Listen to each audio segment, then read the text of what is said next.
Et nous finissons donc cette émission comme d'habitude avec l'œil de l'expert où nous allons nous demander ensemble si les marchés actions sont insubmersibles. Et pour en parler, nous avons le plaisir de recevoir sur le plateau de Smart Patrimoine Régis Yankovici. Bonjour Régis Yankovici. Bonjour Nicolas. Vous êtes donc fondateur et dirigeant de luxavi.fr. Le marché américain, les marchés actions américains sont-ils insubmersibles? C'est la question qui nous anime aujourd'hui Régis Yankovici. Écoutez, on pourrait le croire parce que tous les pronostics baissiers sont déjoués et ce depuis longtemps alors que quand même, on peut reconnaître que les mauvaises nouvelles s'accumulent. Bien sûr. On peut avoir des guerres, et d'ailleurs dans lesquelles les États-Unis ont été partie prenante, l'imprévisibilité de Trump et les droits de douane, des taux d'intérêt qui ne veulent pas baisser. On aurait de multiples raisons de s'inquiéter et de faire baisser les marchés qui, je rappelle, sont à des valorisations records. Alors, comment ça s'explique du coup? Comment on explique un paradoxe comme celui-là C'est vrai que ça paraît paradoxal et je crois qu'il y a, je trouve, très honnêtement, je ne trouve pas beaucoup de raisons conjoncturelles aujourd'hui d'acheter le marché. Alors on trouve des raisons structurelles, bien sûr, la qualité de l'économie américaine, la focalisation sur la recherche de valeur pour l'actionnaire, l'innovation, etc., etc. Mais jusqu'à quand ça permet de faire monter un marché? Parce que ça, c'est ce qu'on nous raconte depuis des années. Oui, bien sûr. Et ils ont eu raison. Il y a l'interrogation de l'intelligence artificielle, pas seulement du fait du poids des valeurs technologiques, on le sait bien. Mais sur l'impact dans l'économie. Exactement. Et sur les entreprises. Exactement. Ce que nous dit le marché quelque part, c'est que les marges vont être durablement élevées pour justifier les valorisations actuelles.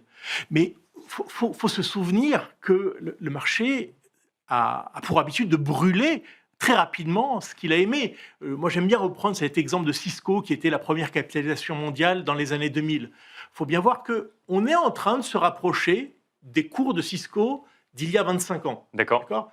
Mais pourtant, le chiffre d'affaires de Cisco, depuis en 25 ans, a triplé.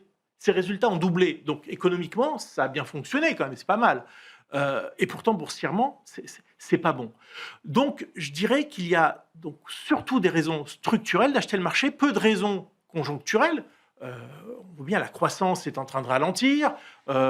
Et pourtant, Régis Yankovici, il y en a qui l'achètent le marché à l'heure actuelle, puisque du coup, on voit qu'on reste quand même sur des niveaux particulièrement élevés. Exactement. Et je crois qu'il faut, pour comprendre cette hausse, intégrer un comportement relativement nouveau à l'échelle dont je parle, des investisseurs.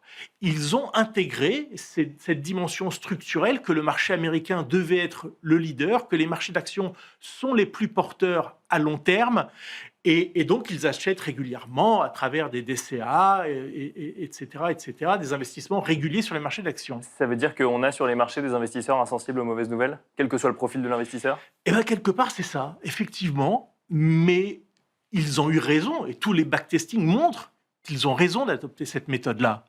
Mais c'est peut-être parce qu'ils ont eu raison qu'ils auront tort. D'accord. Parce qu'un jour, ce flux finira par se tarir. Par exemple, si le chômage devait remonter de manière significative aux États-Unis, évidemment, les flux vers ces achats finiront par se tarir. Donc ça veut dire que je crois qu'il faut se doter d'outils, pas simplement macro, parce que ça ne suffit plus pour analyser les marchés et avoir des outils éminemment techniques sur le comportement et des investisseurs et des marchés. Est-ce que ça veut dire à l'heure actuelle qu'il faut vendre lorsqu'on est investi sur les marchés actions américains ou pas forcément? Non, pas forcément. C'est-à-dire que ça peut continuer encore un certain temps. Et je n'ai pas le temps pour le développer, mais nos indicateurs aujourd'hui ne sont pas alarmistes. D'accord, ok. Donc, c'est juste peut-être pas. Changer de manière d'aborder l'analyse du marché, si exactement. Je comprends bien. Et ça veut peut-être dire que les ajustements seront brutaux. D'accord. Voilà. C'est un peu l'idée qu'on peut en tirer, parce que l'économie n'explique plus le niveau des marchés.